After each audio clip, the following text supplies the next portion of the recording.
যাদের ফেসবুকে অনেক পোস্ট হয়ে গেছে এখন ডিলিট করবেন, বা অনেক ট্যাগ হয়ে গেছে ডিলিট করবেন, তাদের জন্য এই ভিডিও।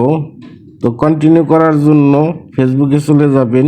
ফেসবুকে চলে যাওয়ার পরে আপনার প্রোফাইলে চলে যাবেন। প্রোফাইলে আসার পরে এখানে থ্রি ডট আছে, এখানে ক্লিক করবেন। করার পরে অ্যাক্টিভিটি লং এখানে ট্যাপ করবেন। ট্যাপ করার পরে এখানে সব কিছু চলে আসবে, যেরকম manage your post, manage tag,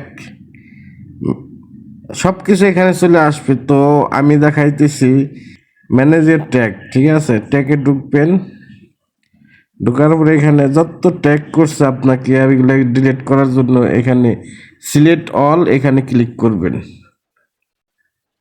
সব কিছু কিন্তু একই, আপনি manage your tag, manage your post, সব জায়গায় কিন্তু সিস্টেম একই।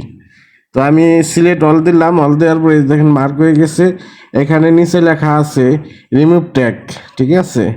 এই রিমুভ ট্যাগে ক্লিক করবেন, তারপরে ইয়েস দিবেন, তারপরে এখানে পাসওয়ার্ড দিয়ে দিবেন। পাসওয়ার্ড দেওয়ার পরে কন্টিনিউতে ক্লিক করবেন, তারপরে ইয়েস দিবেন।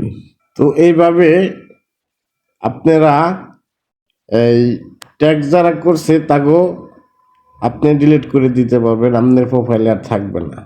তো আশা করি ভিডিওটা সবার ভালো লাগছে। একটা শেয়ার দিয়ে দিবেন, একটা লাইক করে দিবেন। ধন্যবাদ।